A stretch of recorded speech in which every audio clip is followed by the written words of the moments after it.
Hello my dear students, good afternoon and Jai Shri Krishna. Once more welcome to the SSV Academy branch Neemuch and जीना। एक बार फिर से आप सभी का इस संस्था में स्वागत है। आज से हम BSc physics third year paper first start करने जा रहे हैं। यानी आज से आपका BSc का कोर्स स्टार्ट है, तो आपको कोई सा भी वीडियो मिस नहीं करना। क्लियर? तो BSc third year physics paper first में आज हम पहली यूनिट लेते हैं क्वांटम मैकेनिक्स मींस क्वांटम यांत्रिकी। फर्स्ट पार्ट है, सेकंड पार्ट सेकंड यूनिट में आ जाएगा। अपन फर्स्ट पार्ट पढ़ रहे हैं। क्लियर?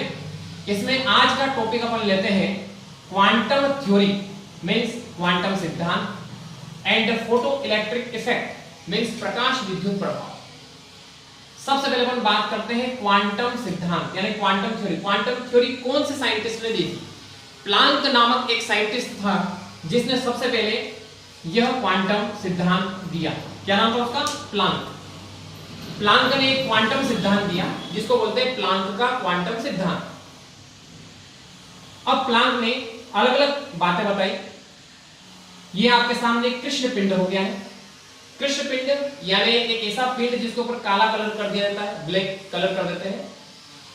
अब इससे प्रकाश विकिरण का उत्सर्जन जो होता है यानी ऊर्जा विकिरण जो निकलती है वो सतत यानी कंटिन्यू नहीं निकलती है, बल्कि छोटे छोटे बंडल्स या पैकेट्स के रूप में निकलती है। दिख रहा है आपको सभी को? ये छोटे छोटे बंडल्स हैं। तो इन बंडल्स के रूप में ये ऊर्जा विकिरण बाहर निकलती है। यानी पहला पॉइंट हो गया है कि जो विकिरण का उत्सर्जन होता है वो बंडल्स या पैकेट्स के रूप में होता है। इन बंडल्स या पैकेट्स को क्या कहा जाता है? क्वांटा या फोटॉन कहा जाता है। सेकेंड पॉइंट में प्लांक ने बताया कि विकिरण का ऊर्जा विकिरण का अवशोषण या उत्सर्जन पूर्ण क्वांटा के रूप में होता है। अब पूर्ण क्वांटा का मतलब क्या होता है? पूर्ण क्वांटा का मतलब होता है कि ऊर्जा का अवशोषण या उत्सर्जन या तो h न्यू रहेगा या 2h न्यू रहेगा या 3h न्यू रहेगा, इस प्रकार से। लेकिन 3/2 h न्यू 1/2 h न्यू ये कभी भी नहीं रहेगा, क्योंकि यहां पर हम बात कर रहे हैं पूर्ण गुणक की। क्लियर हो गया? तो ऊर्जा विकिरण का उत्सर्जन या अवशोषण पूर्ण गुणक के रूप में होगा, यानी h new 2h new 3h new. Clear? Third point में बताया गया है कि फोटॉन की जो ऊर्जा होती है वो विकिरण की आवृत्ति के समानुपाती होती है, प्रोपोर्शनल होती है। यानी energy E is proportional to frequency means आवृत्ति। प्रोपोर्शनल चिन्ह हटाते हैं, एक कांस्टेंट आता है। कांस्टेंट प्लांक ने लिया h यहां से आपका फार्मूला बन गया h। वापस आप सभी जानते हो since nu will be equal to c upon lambda. c light velocity होगी यानी प्रकाश की चाल, लेम्डा हो गया वेवलेंथ यानी तरंग दैर्घ्य। तो यहां से इस फार्मूले को इस प्रकार से लिखा जा सकता है E equal to h nu या न्यू की जगह पर c अपॉन लेम्डा लिखेंगे, तो ये फार्मूला बन गया आपके hc अपॉन लेम्डा। तो डियर स्टूडेंट्स, ये बात क्लियर हो गई है। प्लांक का क्वांटम सिद्धांत एक बार फिर से रिपीट कर देते हैं। फर्स्ट में उसने बताया कि कृष्ण पिंड से ऊर्जा विकिरण का जो उत्सर्जन या अवशोषण होता है वो छोटे छोटे बंडल्स या पैकेट्स के रूप में होता है, जिन्हें क्वांटा या फोटॉन का। सेकंड पॉइंट में बताया कि ऊर्जा का अवशोषण या उत्सर्जन पूर्ण गुणक के रूप में रहेगा, यानी h new 2h new 3h new, न कि 3/2h न्यू 1/h न्यू, ये नहीं रहेगा। थर्ड पॉइंट में बताया कि जो फोटॉन की ऊर्जा होती है वो उसकी विकिरण की आवृत्ति मींस फ्रीक्वेंसी के प्रोपोर्शनल होती है, समानुपाती होती है। ये प्रोपोर्शनल चिन्ह हटा के एक कांस्टेंट आता है h। तो यहां से सिंस न्यू इक्वल टू क्या होता है? c अपॉन लेम्डा होता है। ये वैल्यूज यहां पे रखते हैं अपन, तो hc upon lambda.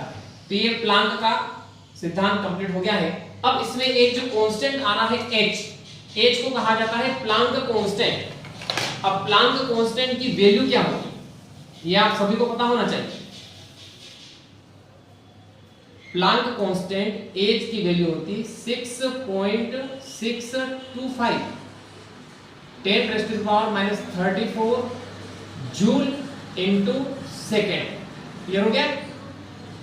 Planck constant की वैल्यू क्या होती है 6.625 इंटू 10⁻⁻34 जूल इंटू सेकेंड।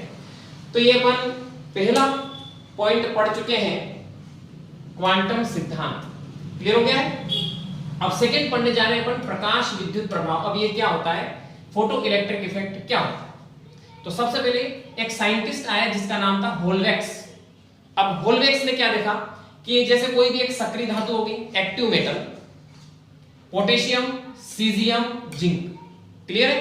तीन धातुएं हैं, पोटेशियम, सीजियम और जिंक। इनको अपन एक्टिव मेटल या सक्रिय धातु कहते हैं। इनकी विशेषता होती है कि इनके ऊपर जैसे ही प्रकाश विकिरण आपतित होता है तो इनकी सतह से फ्री इलेक्ट्रॉन, जो मुक्त इलेक्ट्रॉन है, बाहर निकलने लगते हैं। अब प्रकाश विद्युत प्रभाव में नाम से पता चल रहा है कि प्रकाश के कारण विद्युत उत्पन्न होना, यानी प्रकाश के कारण करंट फ्लो होना, उसको बोलते हैं प्रकाश विद्युत प्रभाव। क्लियर हो गया?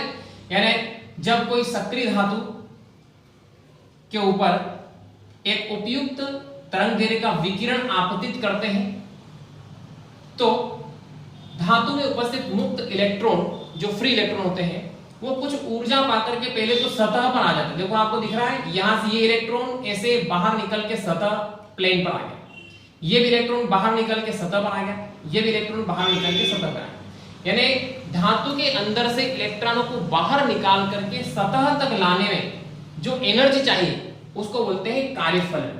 क्या कहा जाता है? धातु का कार्यफलन कहा जाता है। कार्यफलन का फार्मूला होता है phi = h/0। इसके बाद जब ये इलेक्ट्रॉन अंदर से निकल करके सतह पर आ गए, इसके बाद इनको कुछ ऊर्जा और मिलेगी। कहां से मिलेगी? आपतित फोटॉन से मिलेगी।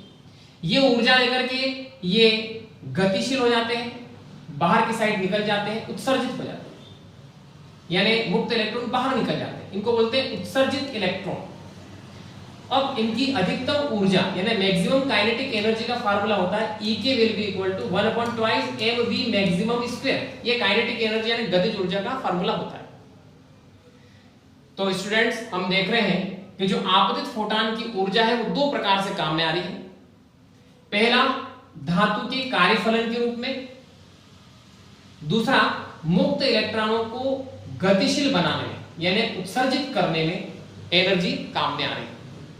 तो इस प्रकार से अपन कंजर्वेशन ऑफ एनर्जी यानी ऊर्जा संरक्षण के सिद्धांत से अपन क्या लिख सकते हैं कि आपतित फोटॉन की ऊर्जा, ये जो आपतित फोटॉन है इसकी ऊर्जा E = h।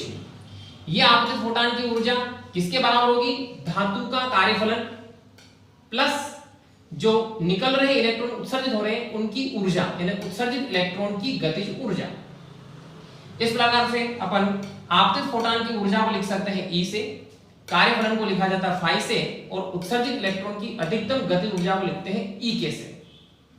क्लियर? अब वैल्यूज पुट करते हैं अपन। सबसे पहले phi की वैल्यू यहां से रखेंगे अपन h/0, ये रख दिया। इसके बाद काइनेटिक एनर्जी E की वैल्यू यहां से रखेंगे अपन, ये रख दिया मान। इसके बाद h/0 को लेफ्ट साइड पे लाते हैं अपन तो माइनस का हो जाएगा।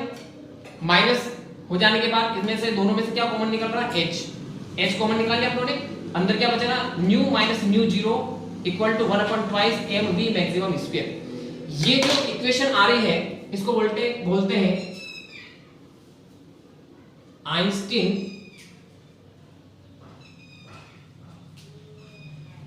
का प्रकाश विद्युत समीकरण।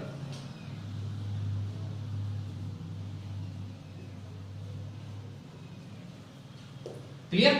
आइंस्टीन का प्रकाश विद्युत समीकरण।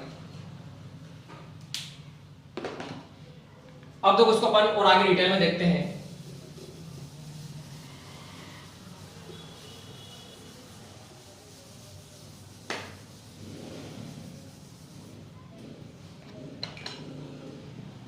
यही टॉपिक अपन पढ़ रहे हैं, फोटो इलेक्ट्रिक इफेक्ट मींस प्रकाश विद्युत प्रभाव। अब देखिए आपके सामने एक इलेक्ट्रिक सेल बना हुआ है इस टाइप का।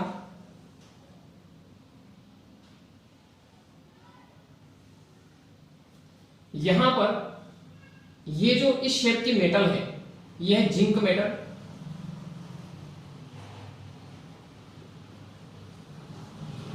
इसके बाद एक अनादर मेटल ले लेते हैं, अपन कोई सी भी ले सकते हैं। तो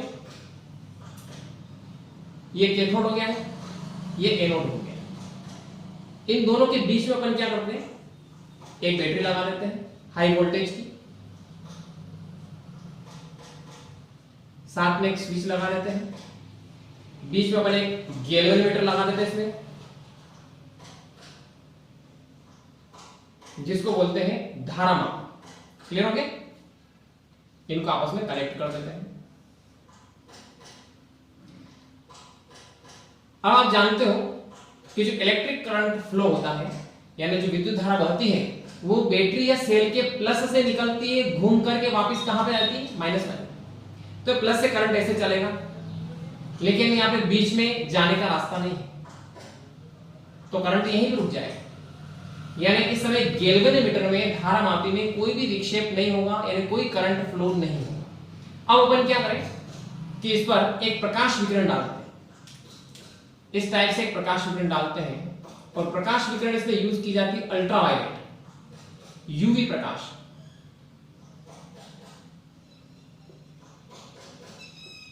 अल्ट्रावायलेट प्रकाश, जैसे आप इसमें अल्ट्रावायलेट प्रकाश डालते हो तो क्या होता है कि जिंक की धातु अपन पढ़ चुके हैं कैसी है, सक्रिय धातु, एक्टिव मेटल।